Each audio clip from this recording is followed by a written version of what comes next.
Hello बच्चों, एक बार फिर से स्वागत है हमारे YouTube channel maths means Vipin sir में। आज की वीडियो में हम बायनोमियल थ्योरम का नेक्स्ट वीडियो लेकर के आए हैं। देखिएगा, पूरा देखिएगा, समझिएगा और कमेंट्स ज़रूर करिएगा। देखिए, हम बार बार बोलते हैं कि अगर आप वीडियो से पढ़ रहे हैं तो आपको कोई दिक्कत होने वाली नहीं, फिर आप किसी भी बुक के क्वेश्चन लगा सकते हैं।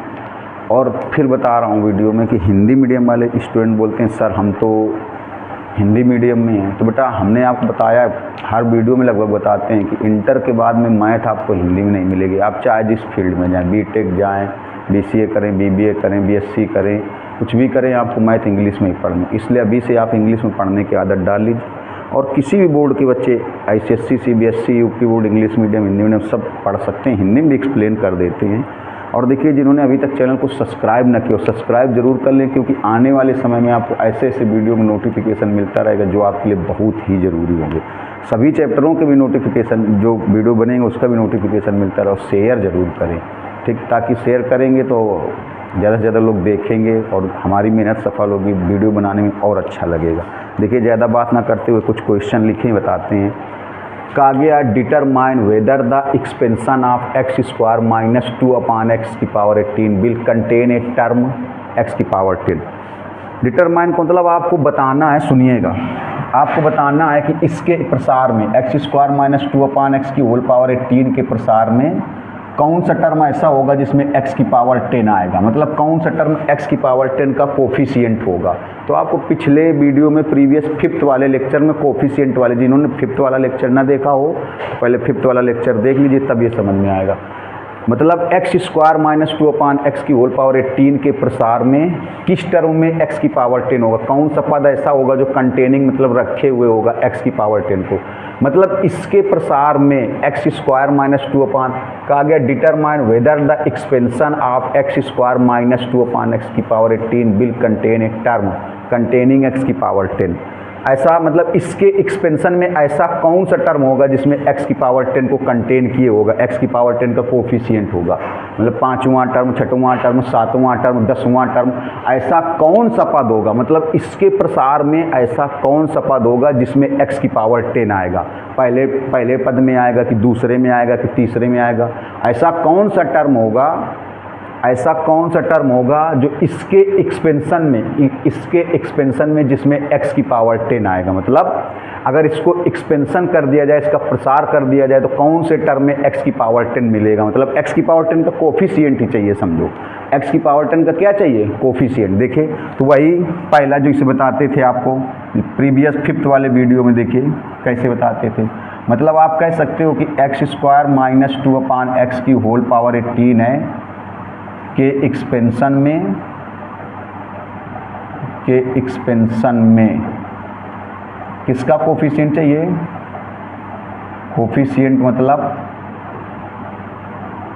x की पावर 10 के प्रसार में x की पावर 10 का कोफिशिएंट। तो प्रीवियस वीडियो 5th वाला वीडियो जिन्होंने ना देखा हो पहले देख लीजिए, तभी समझ में आएगा। मतलब इसके प्रसार में ऐसा कौन सा टर्म होगा जो x की पावर 10 को कंटेन किए होगा, रखे हुए होगा। तो मतलब कह सकते हैं ऐसा कौन सा टर्म होगा, केवल कौन सा टर्म होगा, मतलब r की वैल्यू बतानी है, जो पिछले वीडियो में आप देख लीजिए। ऐसा कौन सा पद होगा जिसमें x की पावर 10 मिलेगा। मतलब x की पावर 10 का कोफिशिएंट वाला कौन सा टर्म होगा। x की घात 10 के गुणांक वाला कौन सा पद होगा, x की घात 10 के गुणांक वाला कौन सा पद होगा, x की घात 10 के गुणांक वाला कौन सा पद होगा। तो वही लेट कर लिया जाए। लेट, जैसे पिछला वीडियो जरूर देख लीजिए, बार बार कह रहा हूँ, बहुत अच्छा समझ में आ जाए। Let r plus 1th term is coefficient या कंटेनिंग x की पावर 10, चाहे इसे लिख दो इज कंटेनिंग x की पावर 10, या लिख दो कोफिशिएंट ऑफ x की पावर 10। मतलब हमने सपोज कर लिया कि जो r प्लस 1th टर्म है वही x की पावर 10 को कंटेन किए हुए, रखे हुए। मतलब जो r प्लस 1th टर्म है, इसके पहले वाला लेक्चर जरूर देख लो। जिन्होंने देखा होगा उनको बहुत समझ में आ रहा होगा, जिन्होंने नहीं देखा होगा उनको थोड़ा दिक्कत आ रही होगी, देख लीजिए। तो हमने लेट कर लिया कि जो r+1 टर्म है वही x की पावर 10 को कंटेन किए हुए, मतलब r+1 टर्म में ही x की कितनी पावर है 10, मतलब कह सकते हैं जो r+1 टर्म है वही x की पावर 10 का कोफिशिएंट है। हिंदी में कह सकते हैं कि जो r+1वां पद है उसी में x की पावर 10 मिलेगी। कह सकते हैं कि जो r+1वां पद है उसी पद में x की पावर 10 मिलेगी, या ऐसे भी कह सकते हैं कि जो r+1वां पद है वही x की घात 10 का गुणांक है, वही x की घात 10 का गुणांक है। तो r+1वें पद का फार्मूला लगा दिया जाए। देखिएगा गौर से क्या होता है NCR। प्रीवियस वाला वीडियो जिन्होंने देख लिया होगा उनको बहुत समझ में आएगा। ये देखो तो r की वैल्यू निकालनी, प्रीवियस वाला इसके पहले वाला लेक्चर जरूर देख लो, ये 6 है तो इसके पहले वाला 5th लेक्चर होगा, लेक्चर जरूर देख लो, समझ में आ जाएगा। आपको बताना है कि इसके प्रसार में x की पावर 10 का कोफिशिएंट वाला पद कौन सा होगा, मतलब इसका अगर पूरा प्रसार कर दिया जाए तो किस पद में x की पावर 10 मिलेगा, मतलब अगर इसको पूरा एक्सपेंड कर दिया जाए तो कौन सा टर्म ऐसा होगा जो x की पावर 10 को कंटेन किए होगा, x की पावर 10 को रखे हुए होगा। तो हमने सपोज कर लिया कि r+1 टर्म ऐसा है जो x की पावर 10 को कंटेन किए, मतलब x की पावर 10 का कोफिशिएंट है। और कोफिशिएंट वाले क्वेश्चन आप प्रीवियस वीडियो से अच्छा कहीं भी नहीं समझ सकते, इसलिए प्रीवियस वीडियो इसके पहले वाला वीडियो जरूर देखें। तो NCR देखिए, NCR हमने अब R की वैल्यू निकालनी, तो N की वैल्यू कितनी हो गई 18, C R की तो वैल्यू बतानी, X की जगह क्या लिखोगे x² कितना हो जाएगा 18 माइनस R, A की जगह कितना रखोगे -2/x, R की जगह R की वैल्यू बतानी। अच्छा, इसके बाद हमने आपको बताया था किस टाइप से सॉल्व करते हैं, आपको बता दें। इसके बाद हमने कहा था इस टाइप से सॉल्व करते हैं कि जितने x वाले टर्म हैं सब एक साथ आ जाएं, x की पावर सब एक साथ आ जाएं। इस टाइप से सॉल्व करते हैं कि x की पावर सब एक साथ आ जाएं, यही बताया था। इस टाइप से सॉल्व करते हैं कि x की पावर सब एक साथ आ जाए। देखो कैसे, प्रीवियस वीडियो में सब यही बताया था, x की पावर 2 का मल्टीप्लाई कर दो 36 माइनस 2r, ये आ जाएगा -2 की पावर r और x की पावर -r। ये x की पावर -r कैसे, देखो अपान में x है, जैसे -2 की पावर r तो अलग कर दिया, अब ऐसे है ये ऊपर जाएगा, पहले तो x की पावर -1 बनेगा, ऊपर जाने पर न्यूमरेटर में जाने पर x की पावर -1 बनेगा, फिर हो जाएगा x की पावर -r। x की पावर की बात है तो x की पावर वाले टर्म एक साथ करने, tr+1, ये हो जाएगा 18cr, देखो -2 की पावर r। गौर से देखिएगा पिछले वीडियो जैसे ही हैं, ये हो जाएगा x की पावर 36 माइनस 2r और -r, तो कितना हो जाएगा 36 माइनस 3r। आपको पता है जब बेस सेम होता है तो मल्टीप्लाई में जो पावर होती है वो प्लस हो जाती है, बेस सेम होने पर मल्टीप्लाई में जो पावर होती है प्लस हो जाती है। देखो यहाँ 36 माइनस 2r और ये -r, इसी में प्लस हो जाएगा। अब बताओ ये कौन सा टर्म है, r+1 टर्म। पिछला वीडियो जिन्होंने देखा होगा उन्होंने आंख बंद करके लगा लेंगे, इसलिए कहते प्रीवियस वाला वीडियो देख लो जरूर, बार बार कह रहे, बहुत अच्छा समझ में आ जाएगा। अब ये r+1 टर्म है और आपने पहले से लेट कर चुके हो आप लोग कि r+1 टर्म में कितना कंटेन की, x की कितनी पावर होनी चाहिए 10, मतलब जो आप लेट कर चुके हो कि जो r+1 टर्म है वो किसको कंटेन किए हुए, x की पावर 10 को, मतलब जो r+1 टर्म है उसमें x की पावर कितनी होनी चाहिए 10, मतलब ये वाली पावर कितनी होनी चाहिए 10। तो लिखोगे जैसे पिछले वीडियो में बताया था, इसलिए कहते पिछला वीडियो देख लो। In this term power of x must be 10।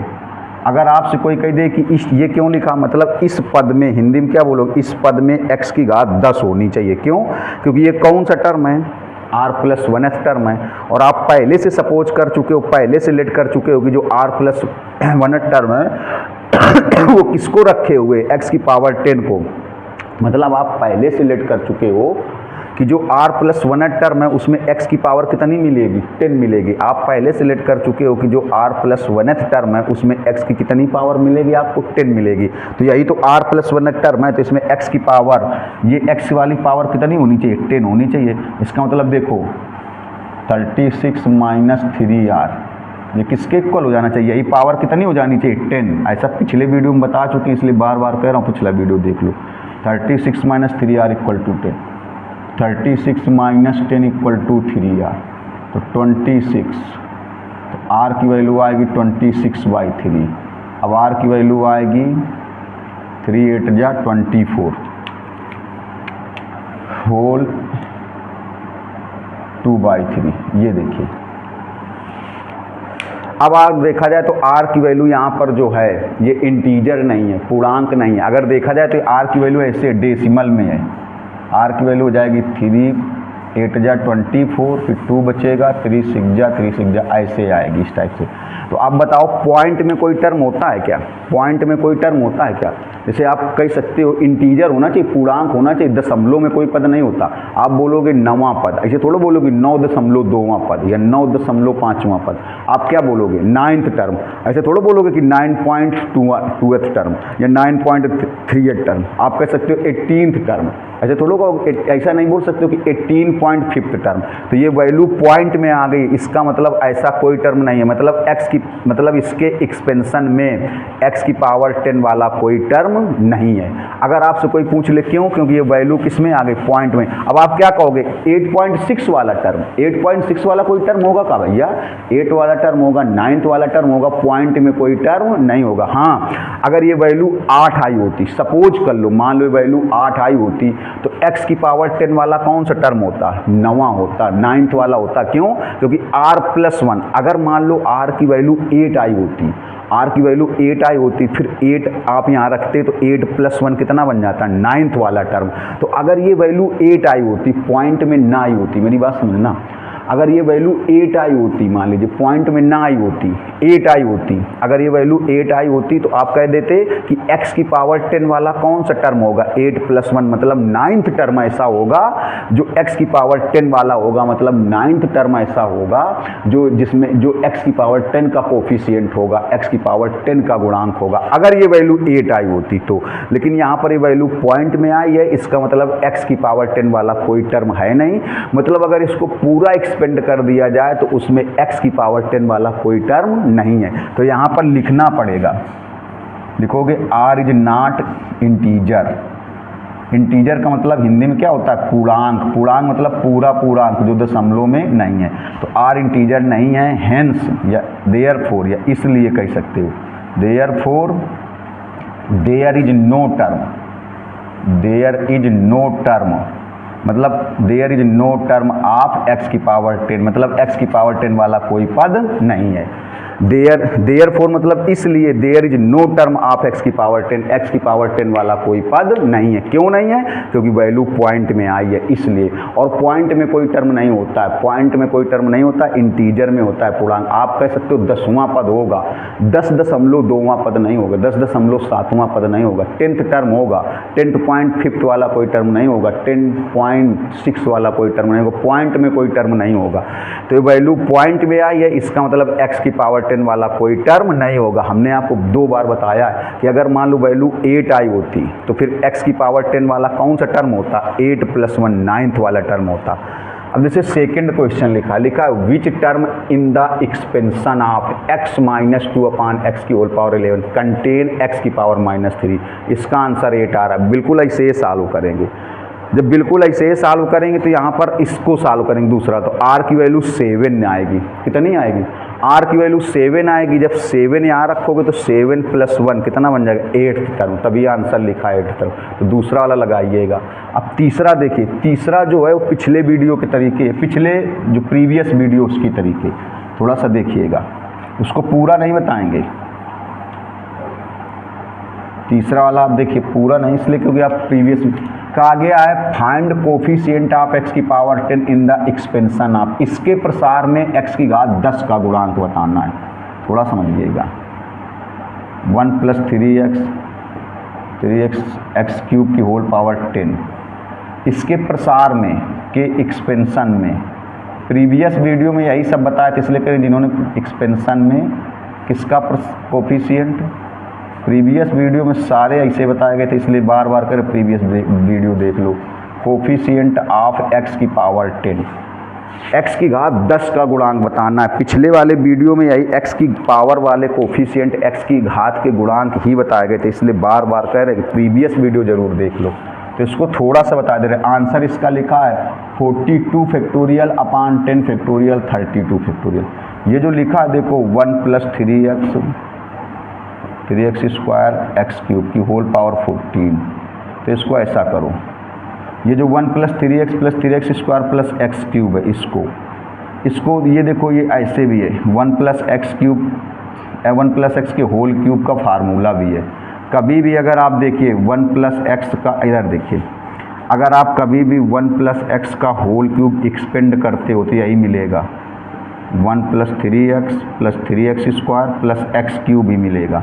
इसको अगर a + b का होल क्यूब, a + b का होल क्यूब क्या होता है, a cube + b cube + 3ab bracket के अंदर a + b, तो 3ab ब्रैकेट के अंदर a + b, तो 3ab का जब ब्रैकेट के अंदर a + b से मल्टीप्लाई कर दोगे तो यही आ जाएगा।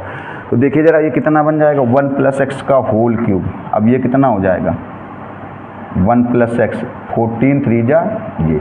अब इसके एक्सपेंशन में मतलब 1 + x की होल पावर 42, अब क्वेश्चन क्या बन जाएगा देखो, अब क्वेश्चन ये बन जाएगा 1 + x की होल पावर 42 के एक्सपेंशन में, के प्रसार में, के एक्सपेंशन में, प्रसार में कोफिशिएंट मतलब गुणांक, इसलिए कहते हैं इंग्लिश में पढ़ो, कोफिशिएंट ऑफ x की पावर 10।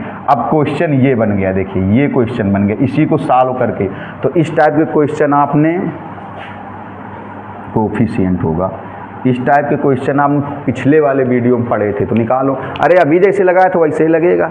लेट कर लोगे r + 1 term is coefficient of x की पावर 10, लेट कर लोगे r + 1 term is coefficient of x की पावर 10, जैसे पिछले वाले वीडियो में लगाया था, और ये आंसर लिखा है, कुछ लगाइएगा जरूर। अब देखिए 3-4 क्वेश्चन हैं। Find independent term in the expansion of, इसके एक्सपेंशन में इंडिपेंडेंट टर्म, ये आंसर, इसके एक्सपेंशन में इंडिपेंडेंट टर्म, ये आंसर, इसके एक्सपेंशन में इंडिपेंडेंट टर्म, आंसर नहीं लिखा तो इसी को बता देंगे। इसके एक्सपेंशन में इंडिपेंडेंट टर्म 5/12। इंडिपेंडेंट टर्म को हिंदी में क्या बोलते हैं पहले सुन लीजिए, क्योंकि हिंदी में जिसके पास बुक है हिंदी मीडियम वाले, इंडिपेंडेंट टर्म को 2-3 चीज़ें बोलते हैं, देखिएगा। इंडिपेंडेंट टर्म का मतलब हो गया जिसमें x ना हो, तो इंडिपेंडेंट टर्म को हिंदी में क्या बोलते हैं, इंडिपेंडेंट टर्म को हिंदी में बोलते हैं x से रहित या अचर पद बोलते हैं, देखिए, या फिर बोलते हैं स्वतंत्र पद। इंडिपेंडेंट टर्म को ये बोल सकते हैं x। इंडिपेंडेंट का मतलब हो गया जो बिल्कुल स्वतंत्र, मीन्स जिसमें x नहीं है, अचर पद, x से रहित पद, अचर पद, स्वतंत्र पद, इस तरीके से बोलते हैं, या जिसमें x ना हो, ऐसे भी कह सकते हैं। तो ये हुआ इंडिपेंडेंट टर्म, इंडिपेंडेंट टर्म इसको बोलेंगे इंडिपेंडेंट टर्म।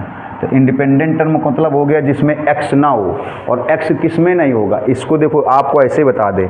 इंडिपेंडेंट टर्म का मतलब हो गया, आप ऐसे समझना सब लोग, Hindi medium English medium, independent term का मतलब हो गया कोफिशिएंट ऑफ x की पावर 0, ये चीज़ ध्यान रखना। मतलब जो x की पावर 0 का कोफिशिएंट होगा वही इंडिपेंडेंट होगा। क्यों? इंडिपेंडेंट टर्म का मतलब हो गया वो टर्म जिसमें x नहीं है, x से रहित है, बिना x के, अचर है, स्वतंत्र है। तो जिसमें x नहीं होगा उसमें हम लोग कह सकते हैं x की पावर 0 होगी। क्यों? क्योंकि जब x की पावर 0 होगी तो वैल्यू कितनी हो जाएगी, 1 हो जाएगी। जिसमें x की पावर 0 होगी वो वैल्यू कितनी हो जाएगी, 1 हो जाएगी। तो इंडिपेंडेंट टर्म का मतलब ध्यान रखिए, जब इंडिपेंडेंट टर्म वाला कोई भी क्वेश्चन आप लगाएंगे, इंडिपेंडेंट टर्म का मतलब x से रहित, अचर पद, स्वतंत्र पद, तो मतलब वो किसका कोफिशिएंट होगा, x की पावर 0 का कोफिशिएंट होगा। याद रखिएगा, जब आप इंडिपेंडेंट टर्म का कोई भी क्वेश्चन लगाओगे मतलब किसका कोफिशिएंट निकाल रहे होगे, x की पावर 0 का। क्यों? क्योंकि जो इंडिपेंडेंट टर्म होगा उसमें x नहीं होगा, मतलब बिना x का होगा, मतलब x की पावर कितनी होगी, 0 होगी। तो जब आप इंडिपेंडेंट टर्म का कोई भी क्वेश्चन लगा रहे होगे तो उसमें x की पावर कितनी आनी चाहिए, 0 आनी चाहिए। तो आप देखिए, हम आपको इसका आंसर लिखा है, इसका भी लिखा है, इसका नहीं लिखा है, इसका देखिए, तो यही बता रहे हैं, गौर से देखिएगा। ये थर्ड पार्ट, इसको आप क्या लिख सकते हो, जैसे लिखा है ये 1/3 है, इसका मतलब ये हुआ, इसका मतलब हुआ x की पावर 1/3। अगर ऐसे लिखा फोर्थ रूट ऑफ x, तो इसको बोलोगे फोर्थ रूट ऑफ, ये थर्ड रूट ऑफ x है, ये फोर्थ रूट ऑफ x का क्या हो जाएगा, x की पावर 1/4। अगर ऐसे लिखा फिफ्थ रूट ऑफ x, तो x की पावर कितना हो जाएगा, 1/5, ऐसे हो जाएगा 1/5। Third root of x, fourth root of x, fifth root of x, इसको ऐसे बोलेंगे। समझ रहे हो, फिफ्थ रूट ऑफ एक्स मतलब एक्स की पावर 1/5। तो इसमें क्या बताना है, इंडिपेंडेंट टर्म। जिसमें भी आपको एक चीज़ फिर से सुन लो, जिसमें भी आपको इंडिपेंडेंट टर्म बताना हो या हिंदी मीडियम वाले इस टाइप से कोई टर्म बताना हो, मतलब किसका कोफिशिएंट बताना है आपको, एक्स की पावर 0 का कोफिशिएंट, एक्स की पावर 0 का कोफिशिएंट, एक्स की पावर 0 का कोफिशिएंट चाहिए, क्योंकि इंडिपेंडेंट वही होगा जिसमें एक्स नहीं होगा, और एक्स नहीं होगा मतलब एक्स की पावर 0 होगी, क्योंकि जब एक्स की पावर 0 होगी तभी एक्स नहीं होगा। एक्स की पावर 0 होने पर वैल्यू कितनी हो जाएगी, एक्स की पावर 0 होने पर वैल्यू कितनी हो जाएगी, 1 हो जाएगी। तो हमेशा ध्यान रखिए, कोई भी ऐसा क्वेश्चन मिले जिसमें ये चीज़ लिखी हो तो आप समझ जाओ किसका कोफिशिएंट बता रहे हो आप, एक्स की पावर 0 का। तो है कोफिशिएंट वाला ही, और कोफिशिएंट के आपको बहुत क्वेश्चन बताए गए। चलिए ये देखिए थर्ड वाला, ये इसलिए बता रहे, इसका आंसर भी नहीं लिखा, इसको थोड़ा टफ भी, तो इसको आप ऐसे लिखोगे एक्स की पावर 1/3, इसको कैसे लिखोगे 2, और x की पावर 1/3 ऐसे की पावर 18। लेट कर लिया जाए, जैसे भी लगाते थे, let r plus 1th term is independent term, independent term. Suppose कर लिया कि जो r प्लस 1th टर्म है वही इंडिपेंडेंट टर्म है, ये इसी कह सकते हैं r प्लस, देखिएगा r plus 1th term is coefficient of x की पावर 0। मतलब जो इंडिपेंडेंट टर्म है, मतलब आप किसका कोफिशिएंट निकाल रहे हो, x की पावर 0 का। तो लगेगा कोफिशिएंट ही जैसा, कोफिशिएंट के आपने बहुत क्वेश्चन पढ़े, इसलिए मैथ बिल्कुल रट जानी चाहिए। हमने आपको क्या बताया था कि हम जो वीडियो बना रहे हो फॉर्मेलिटी के लिए नहीं, वो पढ़ाने के लिए, सबको मैथ सिखाने के लिए। इसीलिए हमने स्लोगन दिया था कि अब हमने ठाना है मैथ का डर भगाना है, हर बच्चे को मैथ सिखाना है, इसलिए वीडियो को पूरा देखा करिए। तो r plus 1th term is independent term, independent term का मतलब हो गया r plus 1th term is coefficient of x की पावर 0। मतलब जो इंडिपेंडेंट टर्म होगा मतलब वो किसका कोफिशिएंट होगा, कोफिशिएंट x की पावर 0 का होगा। और x की पावर के कोफिशिएंट के आपने बहुत कुछ प्रीवियस वीडियो से सीख रहे हो, प्रीवियस वीडियो जिसने ना देखा हो, बार बार कह रहा हूँ देख लीजिए, इसके पहले वाला लेक्चर। अब देखिए, तो r प्लस 1th टर्म हमने सपोज कर लिया कि जो r प्लस 1th टर्म है वही इंडिपेंडेंट टर्म है, मीन्स वही किसका कोफिशिएंट होगा, x की पावर 0 का। तो चलिए r प्लस 1th टर्म का फार्मूला लगा दीजिए, NCR x की पावर n-r और a की पावर r। देखिएगा तो हो जाएगा n18, r की जगह तो r, ऐसी r की वैल्यू निकालनी, x की जगह x की पावर 1/3। x जैसे ये लगेगा वैसे 3 क्वेश्चन जिनके आंसर लिखें, इसलिए गौर से देखिएगा। x की पावर 1/3, n-r तो हो जाएगा 18-r। a की जगह ये आएगा, ये a की वैल्यू 1/2, x की पावर 1/3, r की जगह r, इसी r की वैल्यू निकालनी। अब देखो किस टाइप से सॉल्व करेंगे, सबको पता है कि अब इस टाइप से सॉल्व करेंगे कि x वाले सारे टर्म एक साथ आ जाए, x की पावर सब एक साथ आ जाए। क्यों? क्योंकि x की पावर का ही तो आप कोफिशिएंट निकाल रहे, x की पावर का ही आप कोफिशिएंट निकाल रहे। तो इस टाइप से सॉल्व करेंगे कि x वाले सारे टर्म एक साथ आ जाएं, x की पावर वाले सारे टर्म एक साथ आ जाएं। क्यों? क्योंकि आप x की पावर का ही कोफिशिएंट निकाल रहे, किसका कोफिशिएंट निकाल रहे, x की पावर का ही कोफिशिएंट निकाल रहे। तो इस टाइप से सॉल्व करेंगे कि x वाले सारे टर्म एक साथ आ जाए। देखो कैसे, x वाले सब एक साथ लाना है, इसको आप 1/3 के इसमें मल्टीप्लाई कर दोगे तो हो जाएगा 18-r/3। इसको आप क्या लिख सकते हो, इसको लिख सकते हो 1/2 की पावर r और x की पावर हो जाएगा -r/3, ये हो जाएगा। कैसे देखिए, जैसे 1/2 की पावर r तो हो गया, 1/2 की पावर r, सब लोग समझिए कैसे हुआ। जैसे लिखा 1/x की पावर 1/3 और फिर ये r, देखो 1/2 की पावर r तो समझ गए, ये कैसे आए, देखो इसको, ये ऊपर इसको न्यूमरेटर में ले जाओगे तो x की पावर हो जाएगा -1/3, x की पावर -1/3, और r का मल्टीप्लाई कर दोगे तो -r/3, r का मल्टीप्लाई कर दोगे तो -r/3। अब देखिएगा x की पावर वाले सारे टर्म एक साथ, क्योंकि x की पावर का ही कोफिशिएंट चाहिए, तो हो जाएगा 18cr 1/2 की पावर r।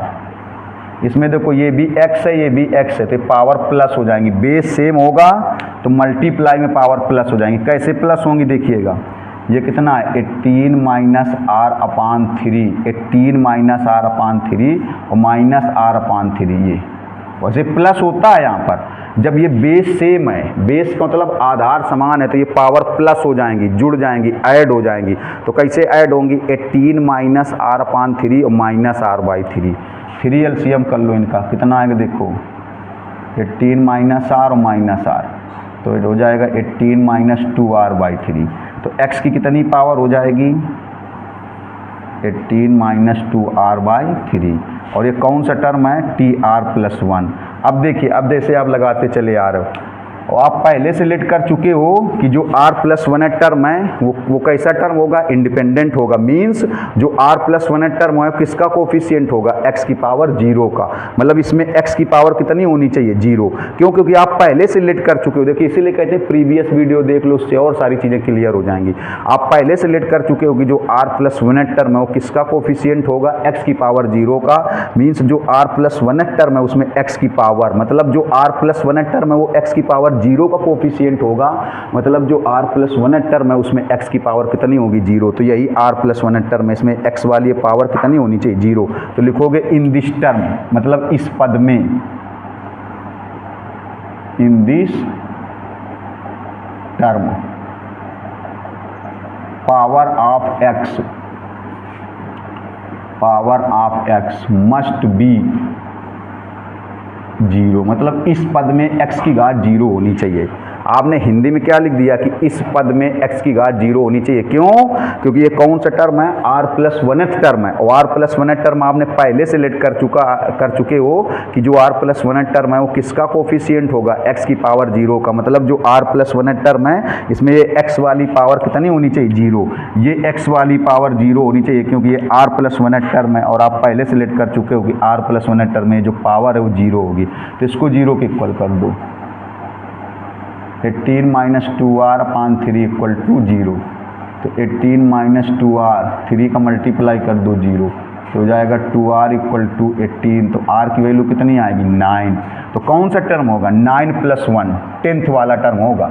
अगर कही जाए कौन सा टर्म होगा, x की मतलब इंडिपेंडेंट टर्म, मतलब x की पावर 0 का कोफिशिएंट।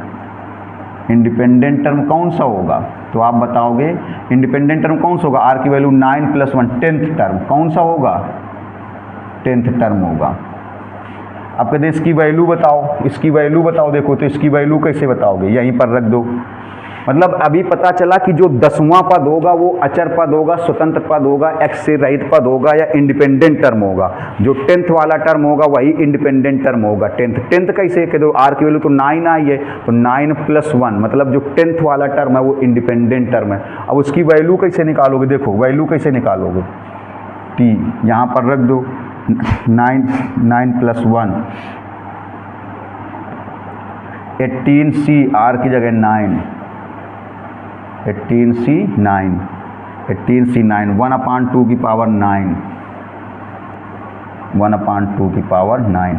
और इसमें रखोगे तो x की पावर 0 ही आ जाएगा। इसमें रखोगे तो, अरे इसमें r की वैल्यू जब इसमें रखोगे तो x की पावर 0 ही आ जाएगा। x की पावर 0 का ही कोफिशिएंट चाहिए, x की पावर 0। क्यों देखो r की जगह यहाँ 9 रखोगे तो 9 2 जा 18 और 18 माइनस 18 0, 0/3 तो 0, x की पावर 0। तो ये हो गया जा करके। देखो यहाँ से पता चला कि जो 10th वाला टर्म है वो इंडिपेंडेंट है और उसकी वैल्यू कितनी है, उसकी वैल्यू मतलब जो 10th वाला टर्म है वो अचर पद है, इंडिपेंडेंट टर्म है। और उस 10th वाले टर्म की वैल्यू कितनी है 18c9, 1/2 की पावर 9।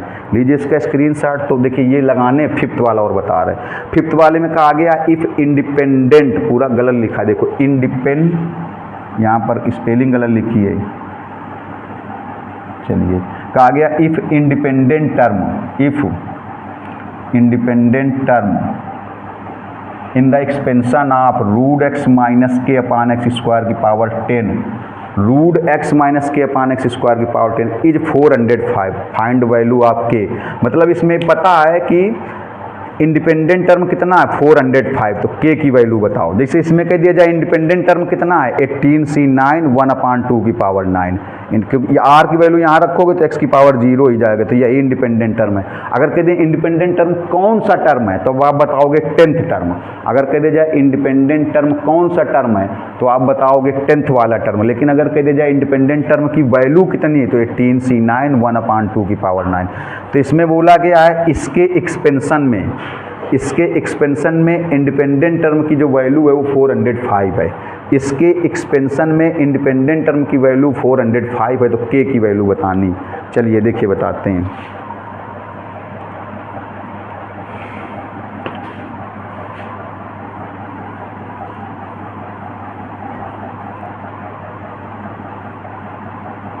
गौर से देखिएगा सब लोग।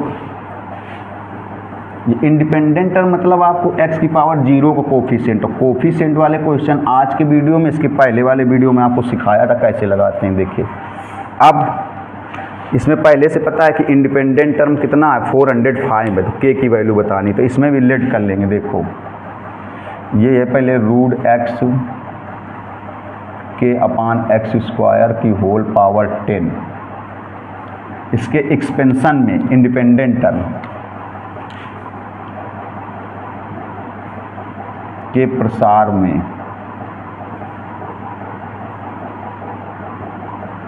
Independent term is 405। मतलब पता है कि इसके एक्सपेंशन में इंडिपेंडेंट मतलब इसके प्रसार में इंडिपेंडेंट टर्म की वैल्यू कितनी है 405 है, तो कहा गया के की वैल्यू बताओ। मतलब अब पता है कि इसके प्रसार में √x - k/x² की होल पावर 10 के प्रसार में स्वतंत्र पद 405 है, तो के की वैल्यू। तो पहले हम लोग लेट कर लें कि r+1 term is independent term, means r+1 term is coefficient of x की पावर 0। तो वही चीज़ जैसे भी लगा रहे थे, लेकिन इस बार इंडिपेंडेंट टर्म की वैल्यू पता है 405 और के की वैल्यू बतानी। तो लगाना वैसे देखिए जैसे अभी तक सॉल्व कर रहे थे। r+1 टर्म का फार्मूला NCR x की पावर n-r और a की पावर r, तो TR+1 = NCR, n की वैल्यू 10। पहले r की वैल्यू पता करेंगे, x की वैल्यू √x का मतलब हुआ x की पावर 1/2। देखिए √x का मतलब क्या हुआ x की पावर 1/2, 10 - r, a की वैल्यू -k/x² की पावर r, ये आएगा -k/x² की पावर r। चलिए गौर से देखेंगे तभी देखो समझ में आएगा, ढंग से देखिएगा। इसको ऐसे लिख दो, देखो इसको देखो कैसे, n की वैल्यू 10, r की वैल्यू तो पता करेंगे, लेकिन इस बार इंडिपेंडेंट टर्म पता है 405। लगाना वैसे आप केवल गौर से देखिएगा। अभी तो r की वैल्यू निकालेंगे, x की जगह √x का मतलब x की पावर 1/2, फिर कितना हो जाएगा n-r, तो 10 - r, a की वैल्यू -k/x² की पावर r। अब इसको कैसे सॉल्व करेंगे कि x वाले सारे टर्म एक साथ आ जाएं। देखो 10cr, ये हो जाएगा x की पावर 1/2 का इसमें मल्टीप्लाई कर देंगे तो 10 - r/2। इसको आप लिख सकते हो, देखो -1 की पावर r, k की पावर r और x की पावर -2r। काफ़ी बच्चे समझ गए होंगे इस टर्म को। देखो कैसे लिखोगे, ये लिखा है -k/x² की पावर r, ऐसे लिखा है, तो इसको ऐसे लिख सकते हो -1 × k, और x की पावर 2 को ऊपर जाने पर क्या लिख सकते हो x की पावर -2, x की पावर -2 होल पावर r। देखो कैसे लिखा गया, स्टेप देखा करिए। इसको -k को लिख सकते हो -1 × k, -k को लिख सकते हो -1 × k, और इसको x की पावर -2। अब देखो ये हो जाएगा -1 की पावर r, फिर हो जाएगा k की पावर r, और x की पावर -2 है और r तो -2r। अब देखिएगा ज़रा गौर से,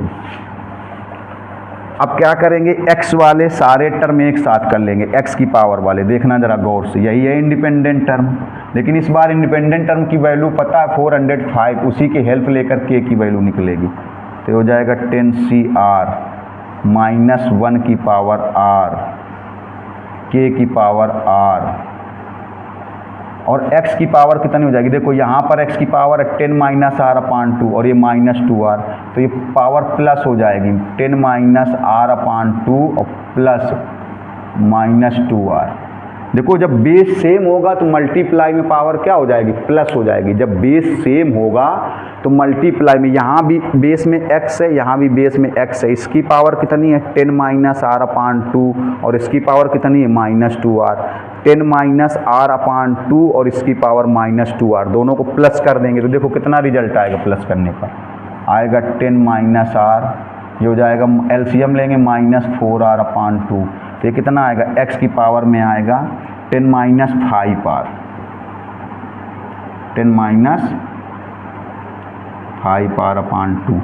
अब देखो ये कौन सा टर्म है, r+1 टर्म है, समझना ये कौन सा टर्म है, r+1 टर्म है। आप पहले से लेट कर चुके हो कि जो r+1 टर्म है वो किसका कोफिशिएंट होगा, x की पावर 0 का। मतलब कैसा होगा, इंडिपेंडेंट। तो मतलब इसमें ये जो x की पावर है कितनी हो जानी चाहिए, 0। अभी बताया था ना, क्योंकि आपने लेट किया है कि जो r+1 टर्म होगा वो किसका कोफिशिएंट होगा, x की पावर 0 का कोफिशिएंट होगा। मीन्स जो r+1 टर्म होगा वो इंडिपेंडेंट टर्म होगा, और इंडिपेंडेंट होगा तो उसमें x की पावर जो है 0 हो जानी चाहिए। तो यही 10 माइनस 5r अपान 2 किसके इक्वल हो जाएगा, 0 के। देखिए ये हो जाएगा, लिख नहीं रहे बस ऐसे, 10 minus 5r upon 2 equal to 0। तो ये आ जाएगा, देखो ये आ जाएगा 10 माइनस 5r इक्वल टू 0। तो 5r इक्वल, क्योंकि ये 2 का 0 मल्टीप्लाई हो जाएगा 10, तो r की वैल्यू कितनी आएगी 2। अब r की वैल्यू 2 यहाँ पर रख दोगे तो देखो इंडिपेंडेंट टर्म निकल आएगा। 2 यहाँ रखोगे तो 2 + 1, यहाँ पर 2 रखोगे 2 + 1, 10c2, 10c2, यही -1 की पावर 2। और देखिएगा k की पावर, यहाँ भी 2 रखोगे, k स्क्वायर हो जाएगा, k की पावर 2। और इसमें r की जगह 2 रखोगे तो x की पावर 0 बन जाएगा, x की पावर 0 ही बन जाएगा। देखो यहाँ r की जगह 2 रखोगे यहाँ पर, तो यहाँ 5 और r की जगह 2, तो 5 2 जा 10। यहाँ जब r की जगह 2 रखोगे तो 5 2 जा 10, और 10 माइनस 10 0, 0 अपान 2 0, x की पावर 0। तो यही इंडिपेंडेंट टर्म है। ये देखो इंडिपेंडेंट टर्म कितना आ गया, ये आया, इधर देखिएगा इंडिपेंडेंट टर्म, ये आया इंडिपेंडेंट टर्म कितना आया, 10c2 -1 का स्क्वायर तो 1 हो जाएगा, -1 का स्क्वायर कितना हो जाएगा 1, तो आया 10c2 k स्क्वायर। 10c2 देखो 10c2 -1 का स्क्वायर 1 हो जाएगा k स्क्वायर। ये आ गया इंडिपेंडेंट टर्म, ये आ गया इंडिपेंडेंट टर्म। और देखिए, और आपको इंडिपेंडेंट टर्म की वैल्यू पहले से भी पता है कितनी है, 405। देखिए ये इंडिपेंडेंट टर्म है, जब आपने सॉल्व किया, मेरी बात समझिएगा, जब आपने सॉल्व किया, इसके पहले भी एक क्वेश्चन ऐसे सॉल्व किया था, जब आपने सॉल्व किया तो 10c2 k स्क्वायर ये इंडिपेंडेंट टर्म निकला है। और क्वेश्चन के हिसाब से इंडिपेंडेंट टर्म कितना है 405, तो ये भी इंडिपेंडेंट टर्म है और ये भी इंडिपेंडेंट टर्म है। जो आपने सॉल्व किया है, जो आपने कैलकुलेशन किया है, जो वैल्यू आपने कैलकुलेशन करके निकाली है इंडिपेंडेंट टर्म की, उसके हिसाब से इंडिपेंडेंट टर्म कितना आ गया 10c2 k स्क्वायर। उसके हिसाब से इंडिपेंडेंट टर्म कितना आया 10c2 k स्क्वायर। और क्वेश्चन के हिसाब से इंडिपेंडेंट टर्म कितना है 405, तो ये 405 भी इंडिपेंडेंट टर्म है और ये भी इंडिपेंडेंट टर्म है, तो दोनों को इक्वल कर दिया जाए। देखिएगा तो हो जाएगा 10c2, देखिए 10c2 k स्क्वायर ये independent term equal to 405। 10c2 को ब्रेक करो, 10 फैक्टोरियल, NCR के according 2 factorial, 10 minus 2 8 factorial, k square equal to 405 equal to 405। अब देखिएगा कितना आएगा, इसको सॉल्व करो तो 10 9 8 फैक्टोरियल, फैक्टोरियल 2 की value 2 8 factorial, k square equal to 405। ये कैंसिल हुआ, ये आया देखो 90, 10 इंटू 9, 2 से इसको कैंसिल कर दो 5, तो आएगा 5 into 9 k square equal to 405। तो k स्क्वायर इक्वल टू कितना आएगा 405, या अपान में चला जाएगा 5 इंटू 9, 9 से कैंसिल करो, 9 4 जा 9 5 जा, 5 से कैंसिल करोगे 9 आएगा, तो k स्क्वायर की वैल्यू आ गई 9, तो k की वैल्यू कितनी आ गई +-3। तो ये देखिए k की वैल्यू आ गई +-3। लीजिए इसका स्क्रीनशॉट, थोड़ा सा दूसरे टाइप क्वेश्चन बताते हैं इसमें से, बहुत अच्छा क्वेश्चन था, ये स्क्रीनशॉट जल्दी से ले लीजिए। देखिए ये जो 2 क्वेश्चन लिखे हुए हैं बोर्ड में, बहुत अच्छे क्वेश्चन है, दोनों बताएंगे। कहा गया find coefficient of x in the expansion of, पहला वाला देखिए x का कोफिशिएंट बताना है, मतलब x की पावर 1 का। ये जो क्वेश्चन लिखा हुआ है 1 minus 3x plus 7x square और 1 माइनस x की होल पावर, इसमें किसका coefficient, coefficient of x means x की पावर 1 का कोफिशिएंट चाहिए। अब ये वैसे नहीं लगेंगे जैसे अभी TR+1 से आप लगा रहे थे, जैसे आप TR+1 से लगा रहे थे वैसे नहीं लगेंगे, क्योंकि इसमें दो स्टेप मल्टीप्लाई में ये भी है और ये भी है ना। अगर ये इतना होता 1 माइनस x की पावर 16 तो उससे लग जाता जो आप अभी R+1 टर्म से जो लगा रहे थे ना, उससे लग जाता। कब, जब केवल ये स्टेप होता 1 माइनस एक्स की होल पावर 16।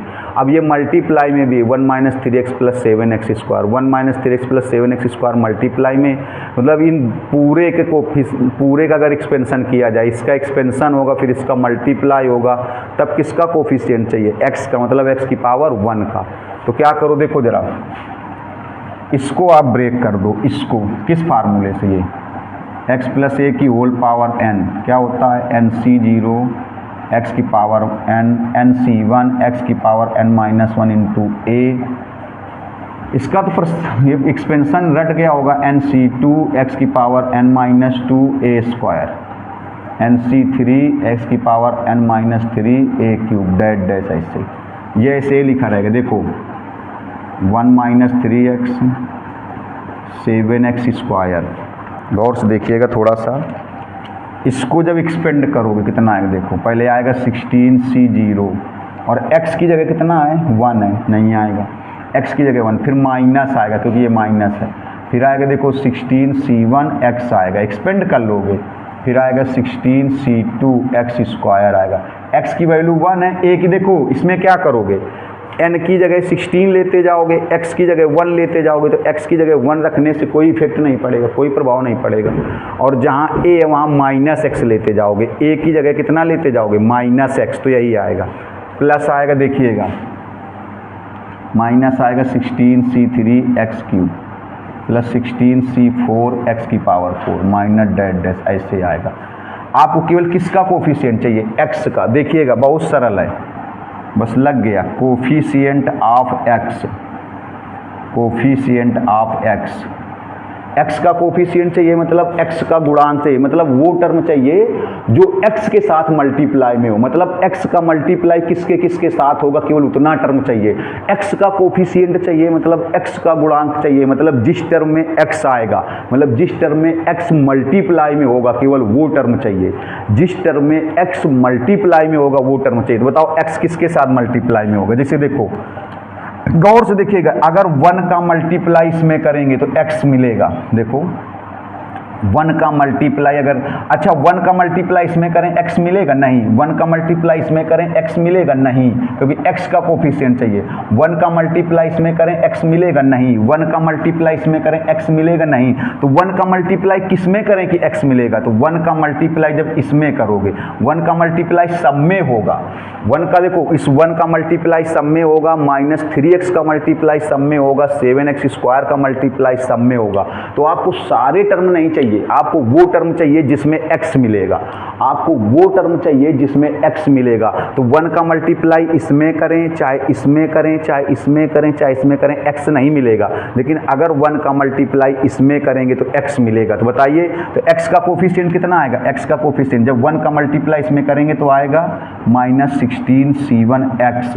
तो x का कोफिशिएंट कितना आएगा, x का कोफिशिएंट आएगा माइनस 16 माइनस, देखो x का कोफिशिएंट ये आएगा माइनस 16c1, और x तो लेंगे नहीं क्योंकि x का कोफिशिएंट लेना है, x खुद नहीं लेना है, x का कोफिशिएंट। बाकी क्यों नहीं लेंगे, क्योंकि बाकी किसी में x नहीं मिलेगा। अगर हमने क्या होता है 1 का मल्टीप्लाई चाहे इसमें करो चाहे इसमें करो चाहे इसमें करो चाहे इसमें करो, x नहीं मिलेगा, केवल आपको x वाला लेना है। तो 1 का मल्टीप्लाई जब इसमें करेंगे तो आएगा माइनस 16c1 इंटू एक्स, तो ये हो गया माइनस 16c1। अब 3x का किस में मल्टीप्लाई करें कि x मिलेगा, सब में देखिएगा 3x का माइनस 3x का मल्टीप्लाई अगर इसमें कर दें तो x नहीं मिलेगा, क्यों, क्योंकि ये x और ये x स्क्वायर मिल जाएगा। अगर इस 3x का मल्टीप्लाई इसमें कर दें तो x क्यूब हो जाएगा, x स्क्वायर इंटू एक्स। अगर 3x का मल्टीप्लाई इसमें कर दें तो x की पावर 4 हो जाएगा, अगर 3x का मल्टीप्लाई इसमें कर दें तो x की पावर 5 हो जाएगा। और आपको केवल x वाला चाहिए, तो बताइए -3x का मल्टीप्लाई किस में कर दें कि x वाला टर्म मिल जाए, x का कोफिशिएंट मिल जाए, x वाला टर्म मिल जाए। सारे टर्म नहीं चाहिए, केवल आपको x का कोफिशिएंट चाहिए, मतलब वो टर्म चाहिए जिसमें x मल्टीप्लाई में होगा, वो टर्म चाहिए। तो बताओ 3x का मल्टीप्लाई अगर इसमें करेंगे तो x इंटू x स्क्वायर हो जाएगा, x स्क्वायर नहीं चाहिए। अगर इस 3x का मल्टीप्लाई इसमें करेंगे तो x क्यूब हो जाएगा, ये भी नहीं चाहिए। अगर 3x का मल्टीप्लाई इसमें करेंगे तो x की पावर 4 हो जाएगा, ये भी नहीं चाहिए। अगर 3x का मल्टीप्लाई इसमें करेंगे तो x की पावर 5 हो जाएगा, ये भी नहीं चाहिए।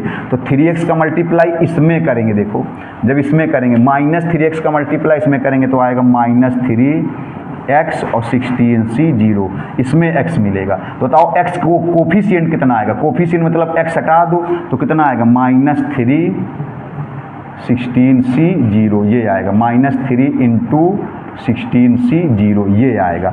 अब बताओ, चलिए अब देखो, अब 7x स्क्वायर का मल्टीप्लाई किस में करें कि x मिलेगा, 7x स्क्वायर का इसमें करें तब भी x स्क्वायर रहेगा, इसमें करेंगे तो x क्यूब हो जाएगा, इसमें करेंगे तो x की पावर 4 हो जाएगा। 7x स्क्वायर का मल्टीप्लाई इसमें करेंगे तो x की पावर 5 हो जाएगा। और आपको x वाला चाहिए, तो बताओ 7x स्क्वायर का मल्टीप्लाई किस में कर दें कि x मिल जाए, 7x स्क्वायर का मल्टीप्लाई किस टर्म में कर दें कि x मिल जाए, बताओ। तो 7x स्क्वायर का मल्टीप्लाई किसी भी टर्म में कर दो, x नहीं मिलेगा। 7x स्क्वायर का मल्टीप्लाई किसी भी टर्म में कर दो, x नहीं मिलेगा। क्यों नहीं मिलेगा? क्योंकि x स्क्वायर तो इसके साथ पहले से है। इसमें करोगे अगर तो x स्क्वायर मिलेगा, इसमें करोगे तो x क्यूब मिलेगा, इसमें करोगे तो x की पावर 4 मिलेगा। तो यही दो टर्म है जिसमें x मिलेगा, तो यही x के कोफिशिएंट है, इनको कैलकुलेशन कर दो। तो 16c1 का कैलकुलेशन आएगा 16, ये 1 हो जाएगा तो -3 तो -19, मतलब कितना आ गया बताओ, मतलब -19 आ गया। किसका कोफिशिएंट? x का कोफिशिएंट आ गया -19। अब देखिएगा जरा नेक्स्ट वाला क्वेश्चन देखिएगा। देखिए आपको उम्मीद है कि आपको पूरा समझ में आ गया, क्योंकि बहुत मन से बताया गया। देखिएगा गौर से थोड़ा देखना सब लोग। दूसरा वाला देखो, ऐसे क्वेश्चन बुक में हो तो लगाइएगा, सारी चीज़ें पढ़िए। हमने आपको 20 बार बताया कि हम जो वीडियो बना रहे हैं वो फार्मेलिटी के लिए नहीं है, वो पढ़ाने के लिए। देखिए जैसे लिखा है x की पावर 11 का कोफिशिएंट इसके एक्सपेंशन में, तो क्या लिखा है 2x स्क्वायर x -3 की होल पावर 6 के। इसके पहले फैक्टर कर लो। ये जो 2x स्क्वायर ये क्वाड्रेटिक इक्वेशन है, द्विघात है। इसके जब फैक्टर करोगे तो आएगा x -1 और 2x + 3। फैक्टर तो कर ही लेंगे, द्विघात है, क्वाड्रेटिक है, क्वाड्रेटिक के फैक्टर कर लेंगे। देखो 2x into x 2x square आएगा, फिर 2x माइनस का 2x और प्लस का 3x, यही आएगा -3। देखिए अरे इसके फैक्टर 2x स्क्वायर ये जो है 2x स्क्वायर प्लस x -3 के फैक्टर करना है। इसके फैक्टर मतलब गुणनखंड खूब किए हो तो यही आएंगे। अब आपको बताना क्या है, देखिए x की पावर 11 का कोफिशिएंट, जल्दी से देखिएगा। x की पावर 11 का कोफिशिएंट बताना है तो कैसे करोगे?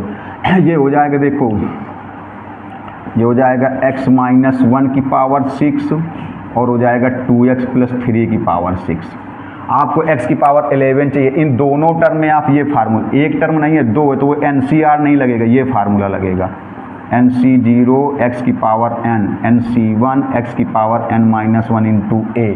इसमें भी लगेगा, इसमें भी लगेगा। फिर x की पावर 11 वाले सारे टर्म छोड़ते जाएंगे, केवल x की पावर 11 वाले लेंगे, जिससे इसके पहले वाले में केवल x वाला लिया गया था। फिर कितना आएगा देखो, NC2 x की power n-2 a square, NC3 x की power n-3 a cube plus dash dash, ऐसे देखिएगा। तो पहले इसमें करिए, इसमें तो कितना आएगा 6c0, 6c कितना आएगा, इसको पहले इसमें देखो n की वैल्यू 6, x की वैल्यू x, a की वैल्यू -1, तो आएगा 6c0 और x की पावर 6 आएगा। फिर आएगा -6c1 x की पावर 5 आएगा, यही a की जगह -1 रखोगे। फिर आएगा 6c2 आएगा, x की पावर 4 आएगा। फिर आएगा 6c3, इसी के हिसाब से n की जगह 6, x की जगह x, a की जगह -1। फिर 6c3 x 6 5 4 फिर 3 आएगा, फिर आएगा 6C0 C1 C2 फिर C4 आएगा और एक्स स्क्वायर आएगा, -6C5 आएगा, x आएगा और फिर प्लस आएगा 6C6, ये आएगा 7 टर्म आएंगे। देखो जब इसको एक्सपेंड करोगे तो n की जगह 6 रखोगे, x की जगह x रखोगे, a की जगह -1, तो 6C0 x की पावर n मतलब x की पावर 6, फिर 6C1 x की पावर n-1 मतलब 5 और a की जगह -1, तो ये आएगा 6C2 x की पावर 4। कर लेंगे इसको। अब इसको देखो कितना आएगा, इसमें देखना, इसमें आएगा, इसमें 6C0 2x आएगा, 2x की पावर 6, फिर आएगा 6C1 2x की पावर 5, 2x की पावर 5 आएगा और इंटू a 3 आएगा, फिर आएगा 6C2। देखिए चाहे पूरे टर्म ना लें, 6C2 और 2x की पावर 4 आएगा, 3 का स्क्वायर आएगा, फिर आएगा देखिएगा 6C3 2x का क्यूब आएगा, 3 का क्यूब आएगा, प्लस डैश, इतने से पता चल जाएगा। क्योंकि आपको केवल कौन सा टर्म चाहिए, x की पावर 11 का। देखना पहले आप एक्सपेंड कर लेंगे। देखो इसके अकॉर्डिंग ये एक्सपेंड किया गया और इसी के अकॉर्डिंग ये एक्सपेंड किया गया। इसमें n की वैल्यू कितनी है 6, x की वैल्यू 2x और a की वैल्यू 3, आपको सारे टर्म नहीं चाहिए, x की पावर 11 वाला चाहिए। देखो कोफिशिएंट ऑफ x की पावर 11। अब आप देखिए x की पावर 11 चाहिए, तो अब आप देखिए इसका मल्टीप्लाई किस में कर दो कि x की पावर 11 बन जाए। इसमें x की पावर 6 है, x की पावर 6 है, तो इसका मल्टीप्लाई किस में कर दो, x की पावर 11 मिलना चाहिए, तो x की पावर 5 वाले में कर दें, x की पावर 5 वाले में। क्यों, देखो इसमें x की पावर 6 है और किसका कोफिशिएंट चाहिए, x की पावर 11 का कोफिशिएंट चाहिए, मतलब वो टर्म चाहिए जिसमें x की पावर 11 हो, वो टर्म चाहिए जिसमें x की पावर 11 हो। तो इसका मल्टीप्लाई अगर इसमें कर दें तो नहीं मिले, क्योंकि यहाँ भी x की पावर 6 और यहाँ भी x की पावर 6, x की पावर 12 हो जाएगा। इसका मल्टीप्लाई अगर इसमें कर दें तो x की पावर 11 बन जाएगा। क्यों, x की पावर 6 और x की पावर 5 11 बन जाएगा। अब के जो अगर इसका मल्टीप्लाई इसमें कर दें तो x की पावर ये 4 है और ये x की पावर 6 है, 10 मिलेगा। तो अब बताओ जरा इसका मल्टीप्लाई, इसका देखो इसके साथ होगा तो x की पावर 11 मिलेगा, तो कितना आएगा बताओ, ये आएगा 6C0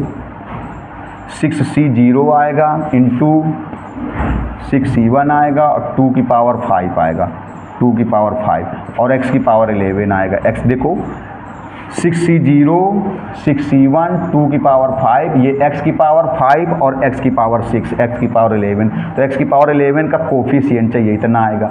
अब देखो इसका मल्टीप्लाई किस में करो, इसका मल्टीप्लाई इस वाले का अगर इसमें कर दें तो x की पावर 11 मिल जाएगा, x की पावर 11 का ही कोफिशिएंट चाहिए, तो कितना आएगा देखो